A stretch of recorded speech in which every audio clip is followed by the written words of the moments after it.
bien voilà, on se retrouve pour notre dernier rendez-vous de cette première saison de Viva l'Opéra dans les cinémas UGC. Je dis bien de cette première saison, puisque avant de parler de Carmen qui nous réunit aujourd'hui, je peux vous annoncer une bonne nouvelle. Cette saison a été un succès puisque vous avez été très nombreux à assister à tous ces opéras au cinéma. Vous avez aimé ces productions que nous vous avons proposées.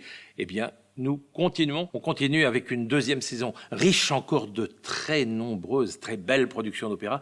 Et je peux vous dire même, puisque nous sommes entre nous, un petit secret. L'opéra avec lequel on va commencer en octobre. Aïda de Verdi, un chef-d'œuvre. Mais aujourd'hui, on termine cette première saison avec aussi un vrai chef-d'œuvre. Carmen, vous savez que c'est aujourd'hui l'opéra qui est toujours le plus joué au monde. Il faut dire que ce qui pourrait n'apparaître que comme un fait divers, un amant est conduit, fou de jalousie, tue celle qu'il a délaissée pour un autre, eh bien ce fait divers s'est haussé à la hauteur d'un mythe et a su à la fois exprimer quelque chose de la fibre populaire, tout en étant un drame implacable qui le rattache à la tragédie. Une femme fatale, un amour déchirant, la passion et la trahison, la mort inscrite dans les fibres du drame, Bizet a su tout concentrer dans une fulgurance que sa musique porte dès l'ouverture. Mais tous les airs de cet opéra, et ils sont tous devenus des tubes, de la habanera, l'amour est un oiseau rebelle, à la seguedille, sur les remparts de Séville, en passant par les couplets du Toréador ou l'air de la fleur, tous ces tubes, ils ont en eux quelque chose qui à la fois danse et brûle. On est suffoqué par Carmen, on est emporté par Carmen. Elle ensorcelle tous ceux qui l'approchent et on fond dans les bras de sa musique ardente. Avec la plus grande interprète de Carmen aujourd'hui au monde, la belle Béatrice Uria Monzon, avec le Don José idéal, Roberto Alagna, avec une mise en scène audacieuse qui montre bien qu'un mythe est de tous les temps, cette Carmen, vous aussi, va vous rendre fou. Alors j'ai souhaité vous en proposer une production filmée en Espagne, au fameux Liceo de Barcelone, non seulement pour la fièvre intense de l'expression vocale, mais pour l'originalité de la mise en scène qui montre que l'opéra demeure un art vivant, un art d'aujourd'hui.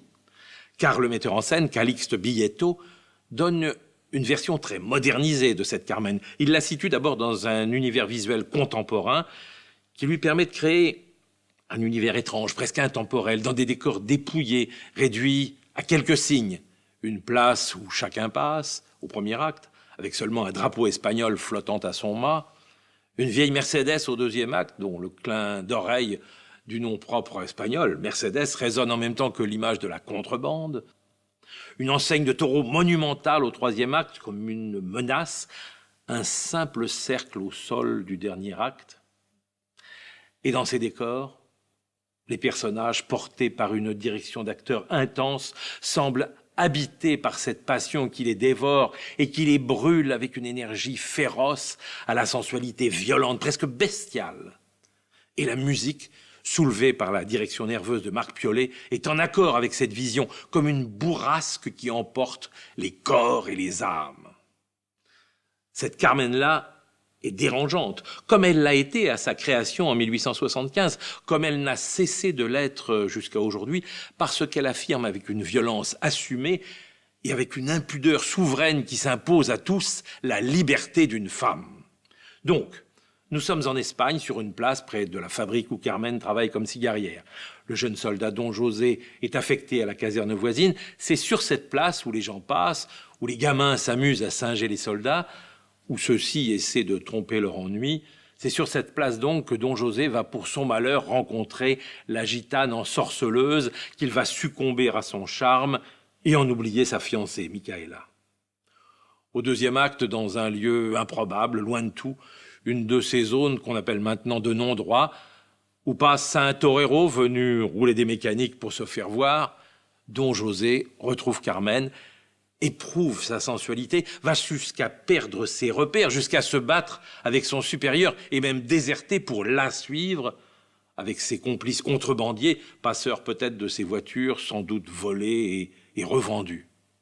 Entrez donc dans cet univers ardent qui éclate dans la musique avec ce quelque chose de sauvage et de flamboyant qu'on entend dès l'ouverture, éclaboussante de couleurs.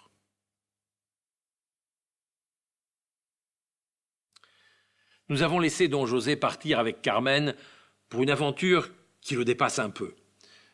Nous allons le retrouver dans un lieu d'abord désert, où arrivent bientôt les contrebandiers dans leurs voitures volées, un lieu dominé par cette enseigne d'un taureau monstrueux qui évoque la violence, la mort, mais aussi le torero Escamillo qui revient, pour cette fois, s'emparer de Carmen. Mais Don José, lui, a toujours Carmen dans la peau. Mais, vous le savez, les amours de Carmen ne durent pas 6 mois, on le chante. Elle se lasse bientôt et elle l'abandonne pour le beau torero. Don José ne peut le supporter. Vous allez lire la haine dans ses yeux. Et, en dépit de l'intervention désespérée de la pauvre Micaëla, Don José, fou d'amour autant que de rage, retrouve Carmen devant les arènes où son nouvel amant va triompher. Et alors, il la supplie. Elle le provoque. Il l'implore. Elle le rejette. Il la tue.